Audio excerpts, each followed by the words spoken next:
बिस्मिल्लाहिर्रहमानिर्रहीम। अस्सलाम वालेकुम। आज 13 जून है और दिन है मंगल का।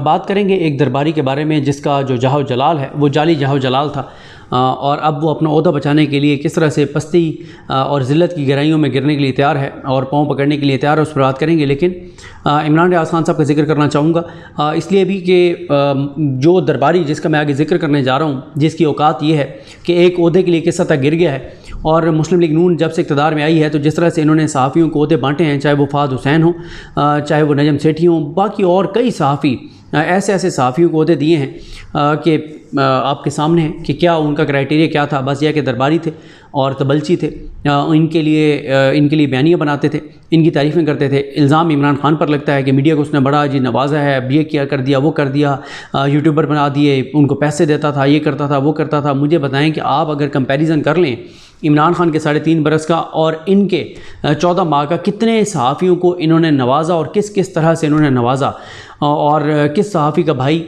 जो है वो पीटीवी में बैठा है, वहाँ से भी जो है वो तनख्वाहें ले रहा है, कहीं और भी काम कर रहा है। ये सारी चीज़ें जो है वो सब लोग जानते हैं। लेकिन मामला ये है कि इमरान रियाज खान साहब, जिनके बारे में मरियम औरंगज़ेब ये कहती हैं कि वो तो सहाफ़ी नहीं है। इमरान रियाज खान साहब को आज 33 रोज़ मुकम्मल हो गए हैं उनको लापता हुए। उनको पहले पुलिस ने गिरफ़्तार किया, एयरपोर्ट से गिरफ़्तार करके और लेकर गए, और फिर ये कहा गया कि हमने तो उनको छोड़ दिया था। हालांकि ये पिछले 33 दिन नहीं, अगर आप 9 मई से लगाएं तो ये तकरीबन ऐसे समझें कि कोई 35-36 रोज़ बनते हैं। इन 35-36 रोज़ में वाहिद इमरान रियाज खान साहब हैं जिनके बारे में हुकूमत और हुकूमती इदारे ये दावा कर रहे हैं कि हमने तो उनको खुद छोड़ दिया था, बाकी और किसी को भी नहीं छोड़ा। किसी ऐसा जिस PTI के कारकुन या हामी जिसका नाम भी कोई नहीं जानता, उसको भी इन्होंने ये नहीं किया कि खुद से छोड़ दिया हो, बल्कि जिन चंद लोगों को छोड़ा भी गया वो अदालतों की जानिब से छोड़ा गया। लेकिन वाहिद इमरान रियाज खान साहब हैं जिनके बारे में जो IG जेल खाना आज़ाद हैं, जो वहाँ के DPO हैं, DPO सियालकोट हैं, वो सब ये कहते हैं जनाब हमने तो उनको छोड़ दिया था, क्योंकि उन्होंने रिटर्न लिख के दिया था कि मैं रियासत के ख़िलाफ़ को बात नहीं करूँगा, और हमने छोड़ दिया था। लेकिन ये बिल्कुल झूठ था, गलत बयानी थी। लाहौर हाई कोर्ट में मामला चल रहा है, वहाँ जो कुछ हो रहा है वो आप मुसलसल देख रहे हैं। और कल उसी मरियम औरंगज़ेब जिसने इमरान रियाज खान साहब के बारे में कहा था कि उसको सहाफ़ी नहीं मानती, उस मरियम औरंगज़ेब को प्रेस क्लब में बुलाया गया कि जी 1 अरब रुपया रखा गया है सहाफ़ियों की हेल्थ इंश्योरेंस के लिए, पंजाब के एक शहरी के लिए, KPK के एक शहरी के लिए, चाहे वो कोई भी शहरी है, चाहे उसका कोई भी स्टेटस है, उसको इमरान खान ने हेल्थ कार्ड दिया। और वो AJK में भी शुरू करने जा रहे थे, मुझे अब ये नहीं पता AJK में शुरू हुआ था नहीं हुआ था, बलूचिस्तान में भी देने जा रहे थे।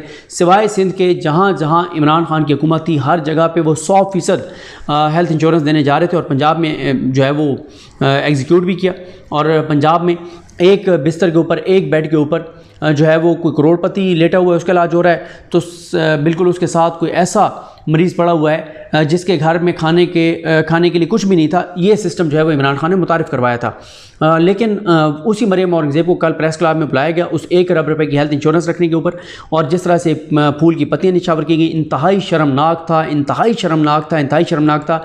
डूब के शर्म से डूब मरने का मकाम है उन सहाफ़ियों के लिए जिन्होंने मरियम औरंगज़ेब पर गुलपाशी किया, चाहे इमरान खान का वज़ीर इत्तलात हो, चाहे वो आसिफ अली जरदारी का वज़ीर इत्तलात हो, चाहे वो नून लीग की वज़ीर इत्तलात हो। शर्म आनी चाहिए उन सहाफ़ियों को जिन्होंने इंतहाई घटिया, मकरूह, गलीज़, नीच हरकत की है, इस तरह से फूल की पत्तियाँ निछावर करके। चाहे इमरान खान का भी दौर होता तो ये इंतहाई घटिया और गलीज़ हरकत थी, छोटापन था कि 2 टके की ऐसे लोगों की मैं अब क्या कहूँ कि जी वो फूल की पत्तियाँ सहाफ़ी जो है वो निछावर कर रहे हैं। सहाफ़ी शाफ़ी कोई नहीं है, वो कुछ और ही लोग होंगे जिनके कोई और ही मफादात होंगे जो वहाँ पे फूल की पत्तियाँ निछावर कर रहे थे। इंतहाई शर्म का मकाम है जिन्होंने, जो अरशद शरीफ साहब की शहादत के ऊपर तहकीकात हुकूमत कराने को तैयार नहीं है, जो कीनिया के मामले में आलमी इदारों को इन्वॉल्व करने के लिए तैयार नहीं है, जो हुकूमत UN को इन्वॉल्व करने को तैयार नहीं है, उस हुकूमत की वज़ीर इत्तलात जो सहाफ़ियों के ख़िलाफ़ बयानात देती है और सहाफ़ियों को सहाफ़ी नहीं मानती, उसके ऊपर कल फूल की पत्तियाँ निछावर की गई।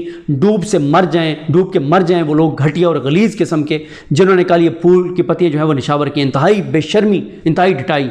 मैं तो हैरान हूँ, कोई वीडियो मंगवाऊँगा देखूँगा कि कौन लोग थे वो जो पत्तियाँ निछावर कर रहे थे।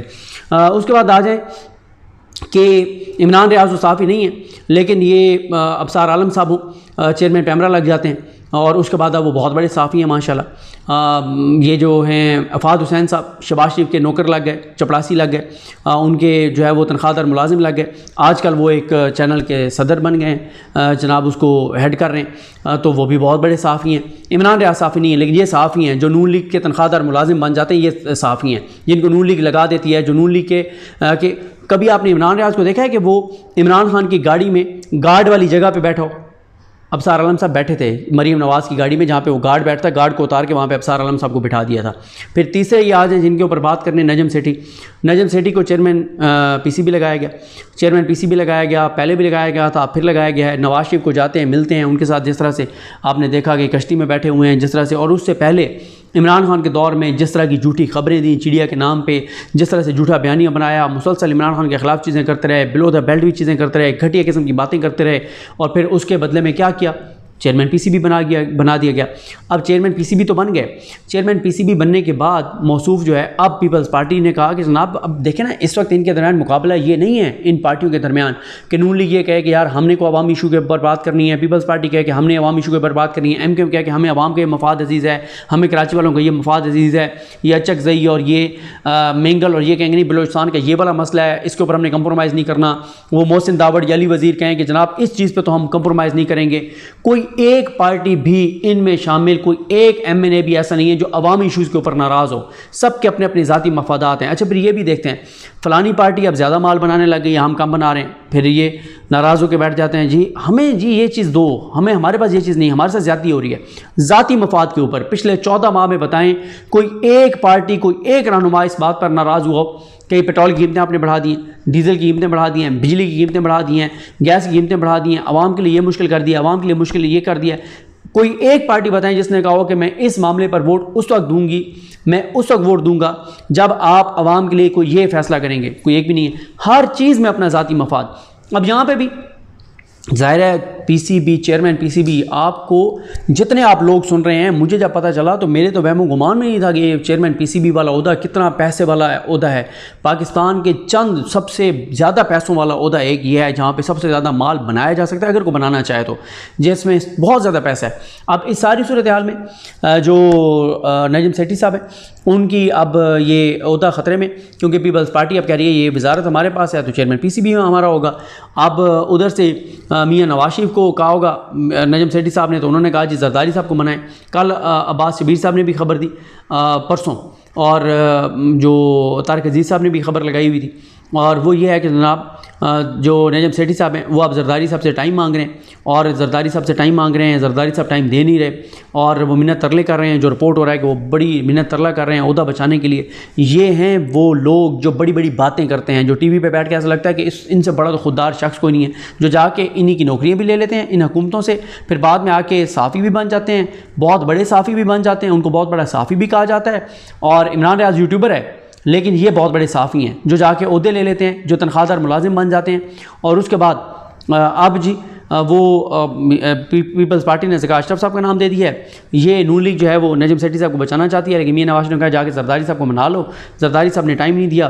तो ये वही हैं जैसे वो एक बंदे को वो आपने देखा था वो उसके बारे में कि वो उसने भी ओहदा बचाने के लिए जाके कहा एक शख्सियत को कि जी आपके पाँव कहाँ पर हैं, तो मैंने बस आपके पाँव पकड़ने हैं। तो ये भी कह रहे हैं कि लगता है कि ये भी जाके जरदारी साहब को कहेंगे कि जी आपके पाँव कहाँ पे, मैंने पाँव पकड़ने हैं, और जाके पाँव में बैठ जाएंगे। क्योंकि इन लोगों के लिए इज़्ज़त, खुददारी, गैरत इंपॉर्टेंट नहीं है, ओहदे इंपॉर्टेंट है, क्योंकि ओहदों से माल बनता है और माल इनका सब कुछ है। जब साफ़ी बनना होता है तो जाके साफ़ी बन जाते हैं, जब नौकरी लेनी होती है तो आके नौकरियाँ ले लेते हैं हुकूमतों से, और बाद में पूरा एक तबका है जो इनको तो गैर जानिबदार साफ़ी कहेगा, लेकिन इमरान रियाज को साफ़ी नहीं मानेगा, दूसरों की यूट्यूबर कह के तस्दीक करेंगे, और ये इन लोगों की बड़ी वो करेंगे। ठीक है, अच्छी बात है, इज़्ज़त ज़िल्लत अगर हुकूमतों के हाथ में होती या चंद तबकों के हाथ में होती तो फिर तो ज़ाहिर है वो बैठ के फैसला करते हैं, लेकिन इज़्ज़त अल्लाह ताला के हाथ में, ज़िल्लत अल्लाह ताला के हाथ में, ये अल्लाह ताला ने अपने हाथ में रखी है।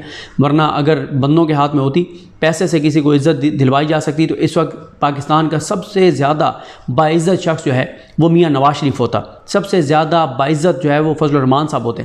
लेकिन ये अल्लाह ताला देता है इज़्ज़त, आपको पता ही है कौन इस वक्त किसकी अल्लाह ताला ने किसको कितनी इज़्ज़त दी हुई है, और किसका नाम गाली बन चुका है, किसका आवाम में जाके आप नाम नहीं ले सकते, किसकी हवाले से जाके आप आवाम में बात करें तो आप अवामी जज्बात नहीं दिखा सकते। तो ये इन हुक्मरानों को ये बात समझनी चाहिए जो आवाम के लिए तबाही और बर्बादी ला रहे हैं, जो ज़ाती मफादात पे काम कर रहे हैं, जो अपनी करप्शन और लूट मार पे काम कर रहे हैं और आवाम के लिए कोई किसी तरह का रिलीफ ये नहीं दे रहे। तो अब देखते हैं जनाब कि ये जो बहुत बड़े दरबारी हैं जिनका बड़ा जाली जाहो जलाल था वो सारा खाक में मिल गया है और वो जाके और पाँव पकड़ना चाहते हैं जरदारी साहब के, वो अपना ओहदा बचाना चाहते हैं और वो जो जी बस अपनी उनको इज़्ज़त की नहीं है, अपनी खुददारी का नहीं है, अपने ओहदे का है। तो देखते हैं कि जरदारी साहब को मना पाते हैं नहीं मना पाते।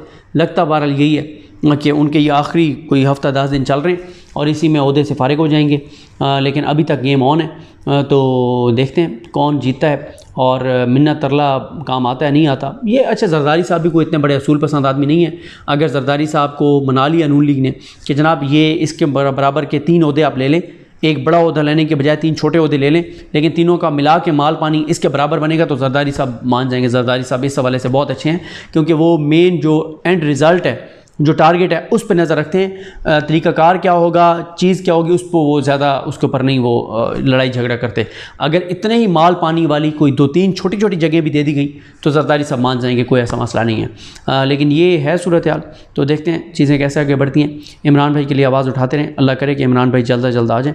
अल्लाह करीम उनका हामी और नासिर हो, अल्लाह ताला उन्हें अपनी अमान में रखे। उनके लिए, पाकिस्तान के लिए, हम सब के लिए दुआएँ करते रहें। बहुत शुक्रिया।